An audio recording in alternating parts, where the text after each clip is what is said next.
Very good evening, Jai Shri Krishna Guru. Thank you for joining the Bhagavad Gita Satsang, the way of life as described by Lord Shri Krishna to Arjuna. Om Shri Gurubhyo Namaha, Om Shri Ganeshaya Namaha, Om Shri Saraswataya Namaha, Om Shri Guru Dattatreya Namaha, Om Shri Mahalakshmi Namaha, Guru Brahma, Guru Vishnu, Guru Devo Maheshwaraha, Guru Sakshat Parabrahma, Tasmai Shri Guruve Namaha. Today we'll be continuing from chapter 3, that is Karmayoga or the Yoga of Action. We have only 2 words left. So we might also begin chapter 4, which is about the yoga of knowledge as well as the disciplines of action and knowledge. So in this 2 chapters, the Lord is describing to Arjuna. One is the subject about how to overcome desire, and in the chapter 4 he is beginning about the glory of God with attributes, Karma Yoga or selfless action as described by Lord Shri Krishna. So let us begin from chapter 3, the verse 42 onwards. So we have only 2 more verses to go, and this is about how to overcome our desires. So the Lord is saying to Arjuna, the senses are said to be greater than the body, but greater than the senses is the mind. Greater than the mind is the intellect, and what is greater than the intellect is He, the Self. We're talking about the Supreme Self. So let me recap quickly about what we covered in the last satsang. So here the Lord is telling Arjuna that one must first control our senses and then kill this evil thing which obstructs both jnana, that is the knowledge of absolute or nirguna Brahma, and vijnana, that is knowledge of sakara Brahman or manifest divinity. So that is what it obstructs. So now he's continuing how the senses has to be overcome. But what is greater than the senses is what he is going to teach us. The senses are said to be greater than the body. But greater than the senses is the mind. Greater than the mind is the intellect, and what is greater than the intellect is He, the Self. So what is he actually telling Arjuna? He's saying when Self is the greatest, is the one which is within all the living beings, or the, whether it is manifest or unmanifest, whether it is animate or inanimate, it is within everything in this entire universe. When that is the Self, the one which is greater than everything else, so what makes you think, Arjuna, that you cannot overcome the mind? It's forget about even overcoming the mind.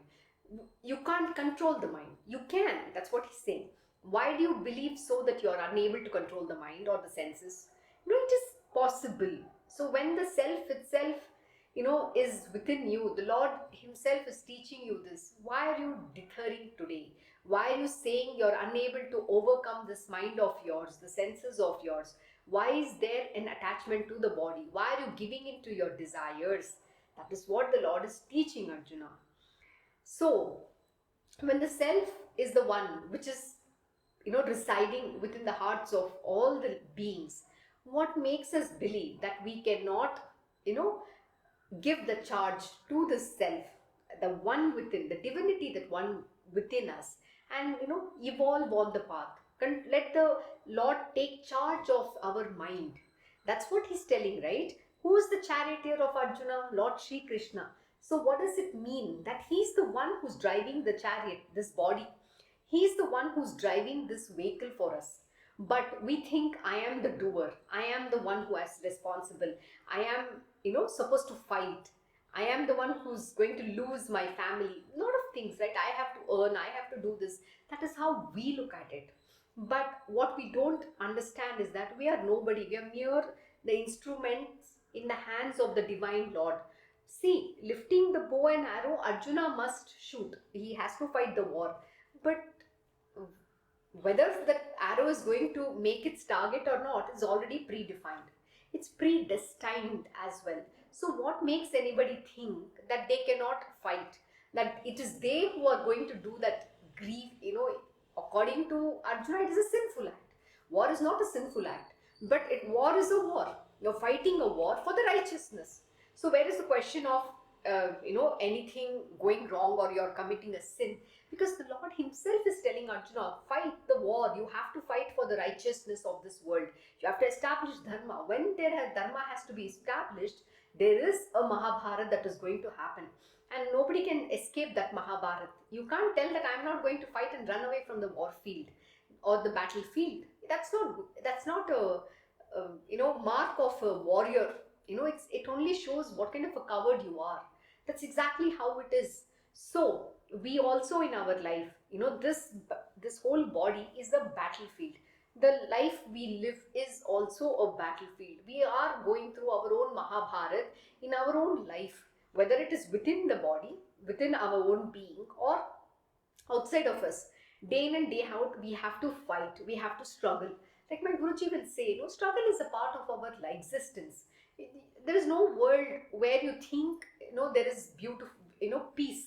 The word called peace doesn't exist anywhere. He said neither in this world nor in the world beyond as well. If you think there is a world out there where in the, God's heaven, that there is a peace, no, he says it is not there, even there. But it is our misconception that we believe that there is a world out there and there is, a peace. It's a blissful state. See, blissful state is a very different from peace. We say we want to live in peace. That peace doesn't exist. So my Guruji was teaching me something very beautiful this morning. He said we're all looking for a life which is very idealistic to our own belief system. Now that life doesn't exist. So what happens is when we think, okay, I'm going to America tomorrow, I'm going to London tomorrow, I will have a very beautiful life. It's going to be so beautiful. I'm going to, enjoy my life. I'm going to meet my Prince Charming. I'm going to settle down. I'm going to work for a very big company. A lot of dreams are there. And then when you actually go there to that place, when you experience the reality, it is far beyond what you had imagined that place to be. But who's at fault? Is the place that is wrong or bad, or is it you who have not understood about the life or the place is wrong? It is you who has imagined those things. The idealistic world exists within your mind. It's your mind's creation. That's a dream world that you live in. And same thing happened to me. My idea about America was, from the movies that I used to watch. But the closest to my heart was I was watching one day Home Alone Part 2. It was about a very beautiful it is a beautiful movie about a kid being lost in New York. Okay, the child actor was called, his name was Macaulay Culkin, and that movie had made a lot of impression for me. It was my mind was completely immersed in those images of what New York is all about. And then I made my own I created my own fantasy around that. I imagined a lot of things based on that one movie alone about New York. So is the place has changed, or is it my understanding about the place was wrong? That is where I went wrong. So I had imagined and I had fantasized something which is a hunky-dory picture. See, it's not about the place, it's not about the people, it's not about anything. Like my Guruji, Krishna Guruji has taught something very beautiful, and even Lord Shri Krishna, has taught in this Bhagavad Gita as well, that everybody is born with a nature. The entire universe, has its mode of material nature. That is Prakriti, the primordial nature. And when everything is driven by that nature, it is not for me to imagine something which is not there. So the nature of that place, people, everything is intact. What I was missing is I did not see that aspect because it was my imagination. I believe that New York means it has to be like this. It is equivalent to the things that I associated in the movie. Movies are not realities. Movies just it just gives a basic understanding. You learn from that, but that doesn't make it anything real. So when I went to New York, for me it was a cultural shock. A lot of things that I believed to have imagined didn't exist over there. So that was a little disheartening for me. I didn't know how to accept, or I didn't know how to cope up with that. I just believed, oh, this is not what I expected. The word is called expectation. So I had expected something from that place. But who's again wrong? So my Guruji was teaching me something very profound. He said, why are you expecting anything out of anybody? Whether it is a place, people, your children, family, relationship, anything from this world. Why do you even have an expectations? Why are you imagining things? It is, my Guruji will always say, those objects and its natures were already existing and intact the way it is meant to be. But who had closed the mind or the door to that? Who did not see through that? It is you, because you had your own ideologies, you had your own imaginations about place, people, because you have your own expectations. You made your judgments about things without even understanding, without proper knowledge. So what was missing was the right knowledge.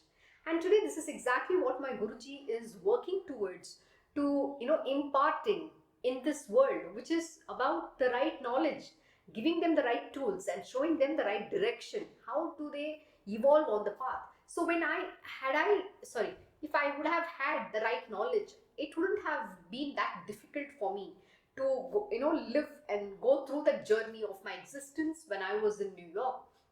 But unfortunately, I didn't have that right knowledge.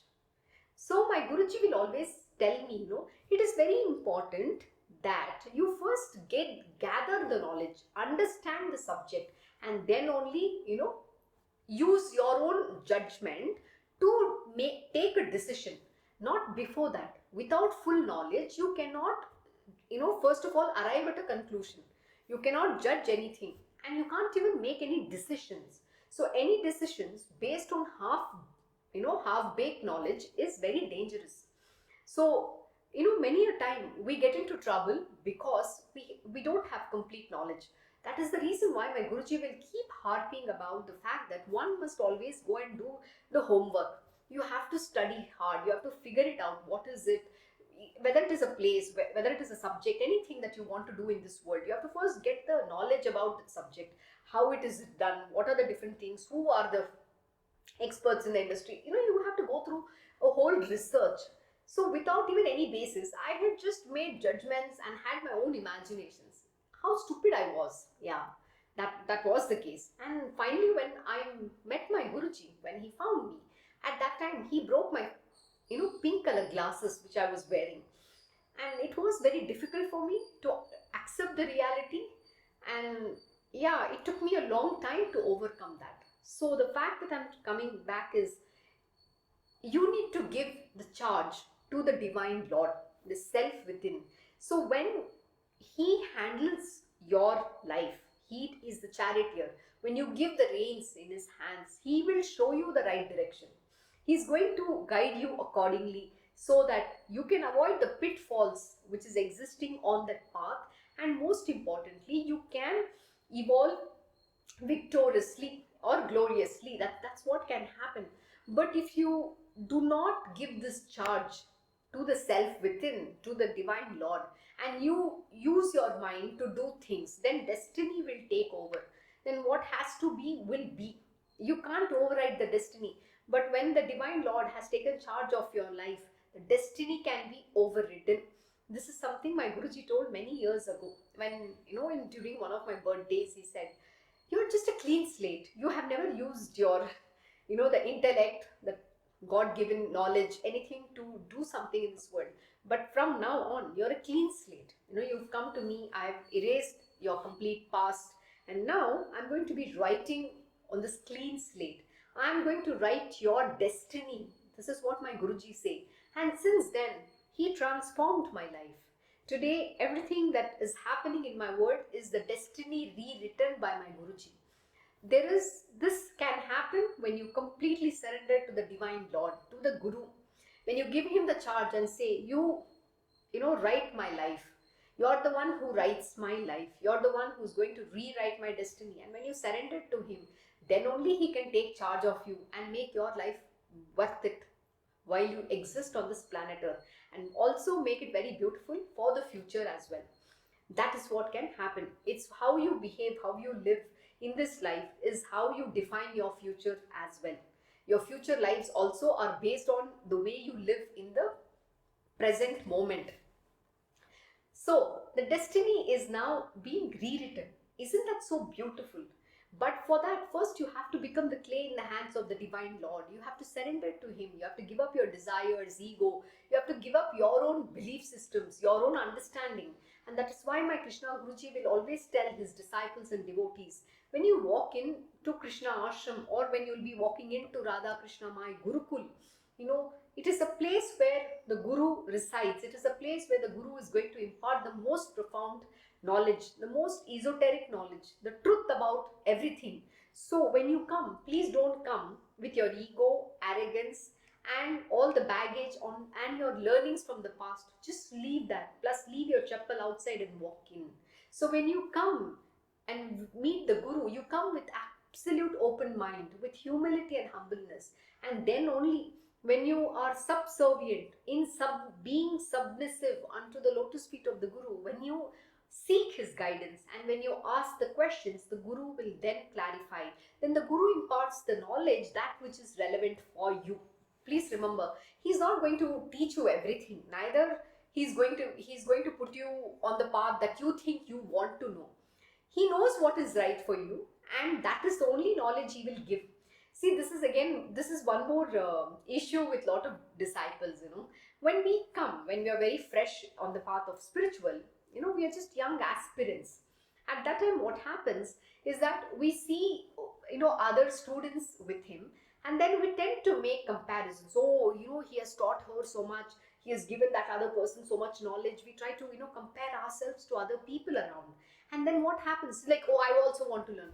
You can't dictate terms to the Guru what you want to learn. Please remember that knowledge will never open up for you. And this is something I have personally experienced. When I told my Guruji, I want to be the highest, I want to be the greatest, I want to, learn everything beyond what another disciple of yours know. At that time, it was like a competition. Spirituality is not competition, and it is not, you're not learning because you want to show you're greater than somebody else. No. You're only learning because you want to evolve on your own path.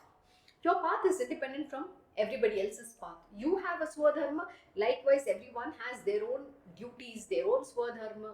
They're all there for a certain purpose. So you only have to focus on yourself. At that time, my Guruji, he did teach me, but nothing entered my brain. Nothing at all, not even an iota of knowledge. But when I surrendered, when I became submissive, and I completely, told him, whatever you deem fit for me, that knowledge you will anyways give. I will never open my mouth and say, I want to learn this from you after this, from this moment, this very moment. And this happened sometime in 2014. And that is the year he actually started teaching me with the most beautiful scripture, which he had, his Gurudev taught him, and that is Tripura Rahasyam. And someday we will definitely, do that scripture as well. So that is the time the knowledge started slowly opening within myself. And it's a process, it's a continuous process. You have to journey through it, you have to learn through it. Whatever you learn, the real-time experiences come, and then you need to understand what you have learned and continue to apply in your life. But please remember, this is a continuous process, it's an ongoing process. So most important thing is, you don't demand anything from the Guru. He knows what is right for you. You just need to surrender and be very subservient, and he will give you that which is right for you. That knowledge which has to come to you will anyways come to you. So why demand? There is no question of demanding from a Guru. Please remember, you can't dictate terms to the Guru. I want to do this scripture, or I want to do anything. Even this Bhagavad Gita satsang, I have not asked it from him. He said, Rajma, now you start Bhagavad Gita satsang. That is all. I didn't tell him, like, I want to do this. No, it has been my innermost being, from the core of my heart, someday, that this beautiful scripture which I revere the most, for me, it's everything. My Lord Shri Krishna, my Guruji started this scripture with me the first day, when I started on my journey with him. And this is the first scripture he gifted me the day I met him on Krishna Janmashtami Day, the twice born. That's the day he gave me this. So for me, it's priceless. So to teach this subject, to give exposition, I feel I'm just blessed. That's all. But I didn't ask for it. So you don't have to ask. It will come to you at the God's appointed timing. So when the time is right, that knowledge will open up on its own. You don't even have to ask. That is what I mean. Even anything in your life, what is due to you will anyways come to you. Don't have any doubts. My Guruji said something very beautiful even this morning. He said, just, don't forget these two words of Sai Baba. He said, what is that? That is called Shraddha, which is faith, and Saburi, patience. We need to have a lot of patience in the material world as well as every other world. Things don't happen the way you think it has to happen. You need to have absolute faith, and then unbelievable amount of patience, and then only can you evolve.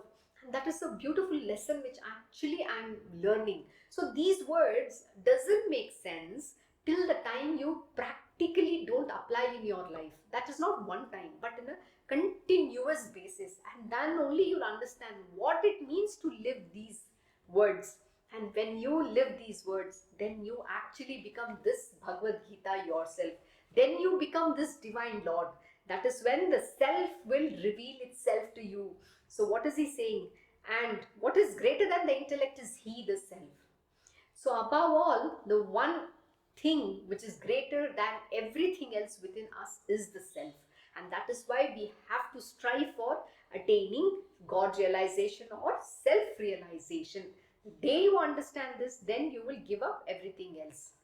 So let us continue. Thus, Arjuna, knowing the self which is higher than the intellect and subduing the mind by reason, kill this enemy in the form of desire that is hard to overcome. Wow. What is he saying here?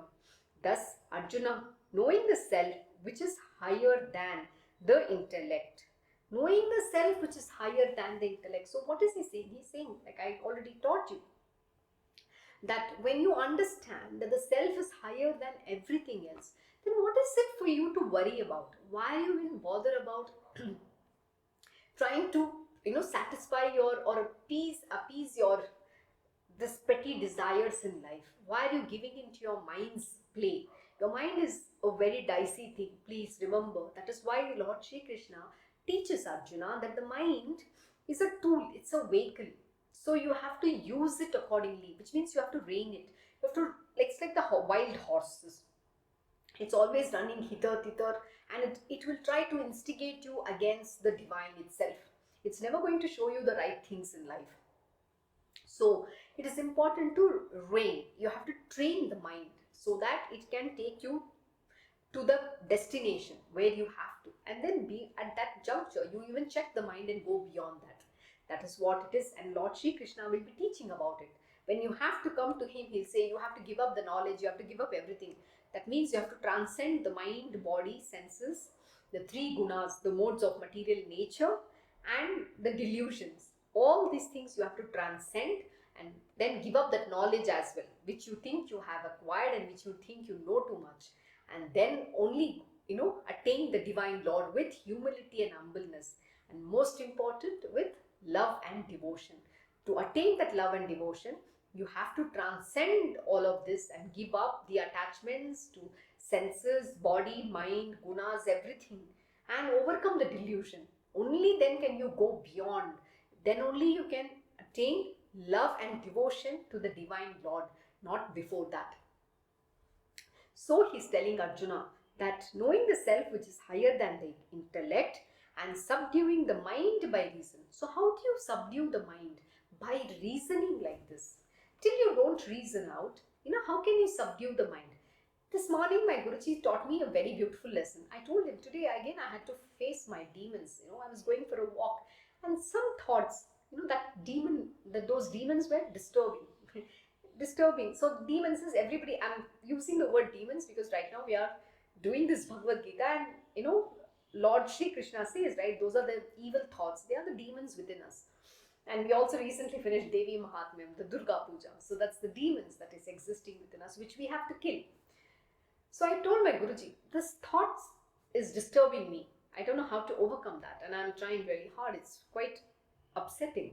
And then I was able to reason it out, saying the sense object has in it both the attraction and repulsion, and they are the two eternal enemies of the wise. Why wise? Because we are the ones who are the wise, are the ones who are aspiring for self-realization. So if we have either attraction or repulsion towards any objects, anything in this universe, then we are not going to be able to attain God realization. So my Guruji said something very nice.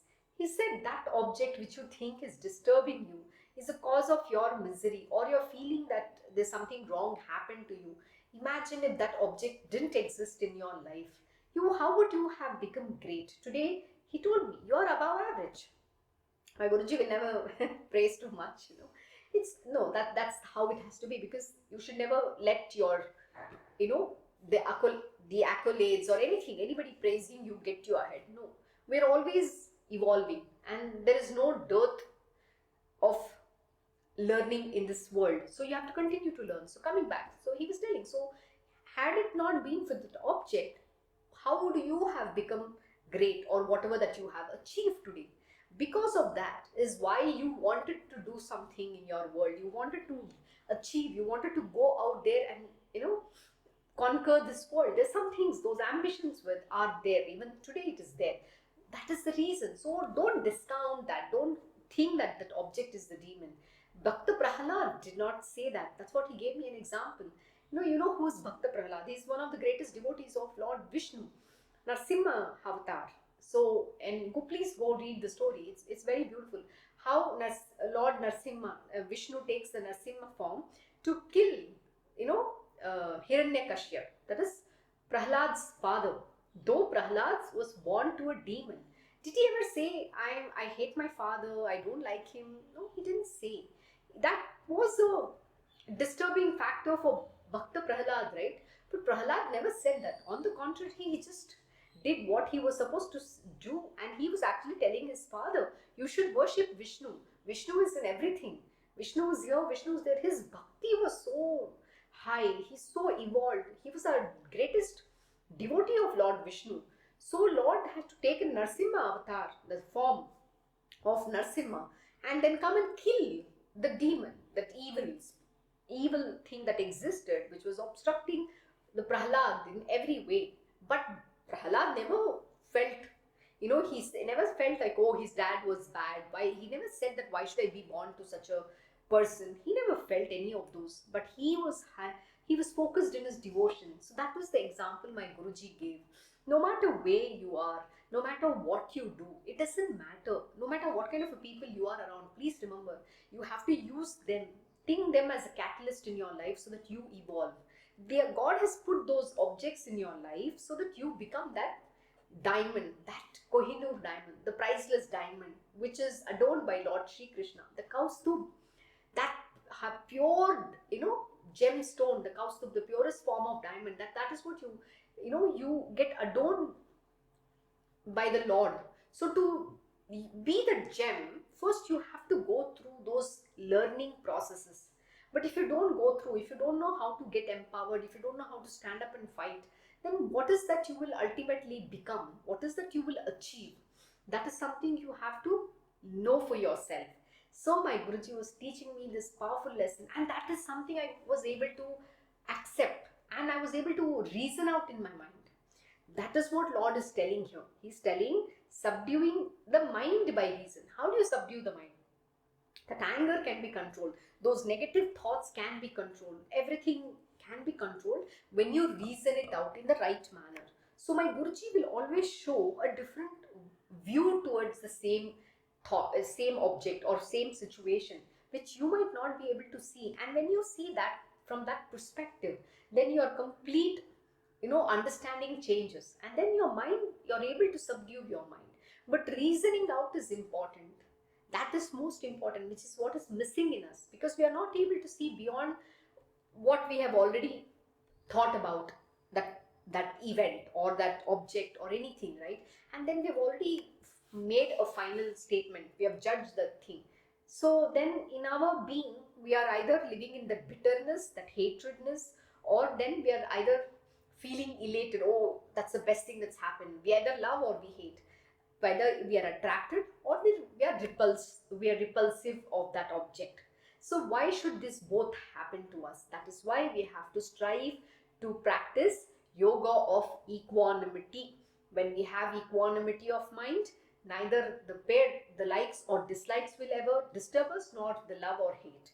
Both will not exist, but we will be in the perfect equanimity of mind, the state which is about blissfulness. And then we will be able to see God in everyone, and we will love everybody in the same manner. We will not have any bias in our life.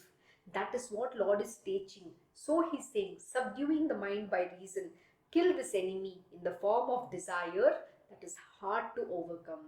How do you kill the enemy, which is the desire? Today, enemy is the greatest desire. Desire is the greatest enemy in all of us. Why? Because of the desire alone, a man can even commit a crime of killing another individual. Have you not read so many stories in our life? You can read it in news. Too many things that's happening around. Somebody would have gone and killed another person just because they want to rob their money or do something. But it's all about desire, that I want that money. I want those jewels. I want that position. So we try to play dirty politics even in the even at a corporate level. So if you want to succeed, we think the way to success is only by trying to pull another person down. It's not that. Success can come to you provided you strive and work hard. You become somebody great. You establish your value, your credentials, and then success will follow itself. Success doesn't mean that you have to use the wrong means to achieving it. It is not relevant. And my Guruji teaches all of this, at all times he'll say, we have to always be on the path of truth. What does it mean? Just because we have to reach a destination, we should not use wrong means. We should not, be a part of a method which is not normal in our, scripture, which is as per the dharma, which is following unrighteous path. Those are the things you should refrain from doing. And if you do, then what happens? Then you incur sin, then you get into karma, then you're sanctioning yourself, the cycle of birth and death. Why do you need that? So ask yourself. Yesterday my Guruji was teaching something again very beautiful. So he was telling, today people have only a very minimal view of life because they have only lived in that atmosphere. So my Guruji said they can only see only red because that is all their horizon is, or that's all the vision is. They have not gone out of that zone at all. So how do you expect them to see the white? It's not going to be possible because they don't believe in it. So till they don't experience, till they don't understand the truth about life, they are going to say those things. So my Guruji said, just ignore it. It's okay. People can have their beliefs, people can have their understanding, but you don't have to, agree or disagree to it. You just have to listen and let it be. But you have to do what is the right things. You have to just go and do the right things which is meant to be done. Don't worry about what others are saying, or other people's opinion should not matter at all. Many a time my Guruji will say, look, listen from everybody. Even if somebody is giving you a 20-year-old backstory, it's okay, just listen. Because we are now, right now, the way the world is evolving is we are 50 years ahead. We are 50 years ahead of the game. So what happens?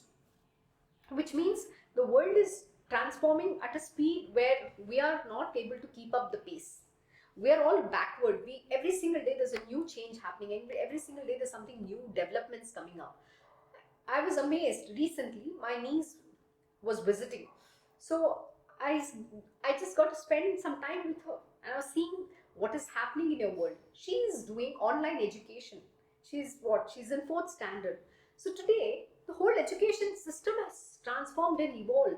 I was amazed to see how she's so savvy in using those tools. So they do their classes on Microsoft Teams.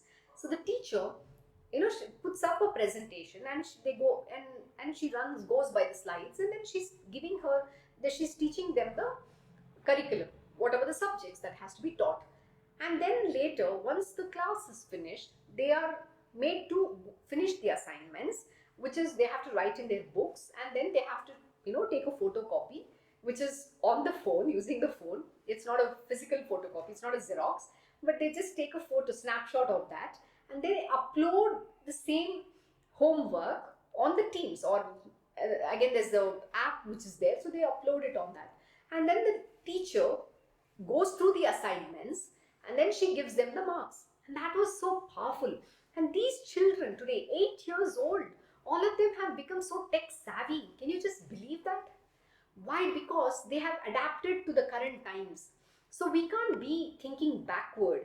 So it is all about, how do you use your mind to learn, to understand. You can't live in your mind. So that is why the Lord is saying, subduing the mind by reason.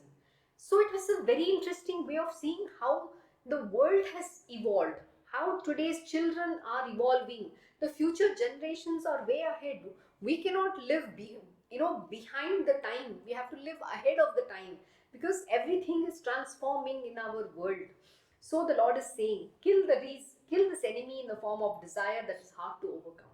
So first you have to kill this enemy of desire. Desire is the root cause of all our miseries. Please remember, Lord Shri Krishna taught this beautiful lesson in chapter 2 itself. And he said, when there is unfulfilled desire, what happens? You become angry. Due to angry, there is confusion. Due to confusion, there is loss of memory. Then due to loss of memory, you can't reason out. And due to not able to being reason out, you get into complete delusion. And because of delusion, you go to complete ruin. So please remember, this desire you have to overcome the desire. You have to give up the desires. Till the time you don't give up the desires, you can't attain God realization or self-realization. And you will not be able to perform your duties selflessly in this world. You can't see God in everybody. Then most important, which you need to achieve, and most important aspect of one of the criterias which is required to evolve on the path of spirituality is to attain yoga of equanimity. Until the time you don't attain this yoga of equanimity, you can't get over the pairs of opposites. Please remember, yesterday Lord Shri Krishna taught that every object has rooted in it the attraction and repulsion. So either you're going to like somebody or you're going to hate somebody. So that is already rooted. That is the moment you see that, like the senses come in contact with the sense object, either you get attracted or then you feel repulsive towards that. So that you have to overcome. For overcoming all of this, give up your desire. And he's saying very nicely, subduing the mind by reason. How do you do that? First you have to subdue the mind by reason. And only then can you kill this enemy in the form of desire that is hard to overcome. What is the Lord saying? He's not saying it is easy to overcome. He's emphasizing, there is a very interesting word he's mentioning here. It is hard to overcome. It is not easy at all. So don't be under the impression that you can overcome just because you have tried once and you have been able to achieve it. The moment even you think, oh good, I have been able to overcome, now I'm a desireless being. The moment you think that, you will not even know what hit you. And you will not even realize where all the desires just came within you. That's what happens, and that is called Maya. So don't challenge destiny, don't challenge Maya. Please remember, you just have to surrender and do what the Lord is asking you to do. So you have to strive really hard, because he's saying you have to kill this enemy in the form of a desire that is hard to overcome. Till the time you don't kill that enemy, you can't evolve on the path of spirituality. No matter how many times you do Bhagavad Gita will remain just the knowledge within the scripture itself. This cannot become the knowledge within you, which is embedded actually. It is there within us. But the fructification of knowledge cannot happen till the time we don't purify our heart, mind and surrender unto the lotus feet of the Guru. Doesn't happen.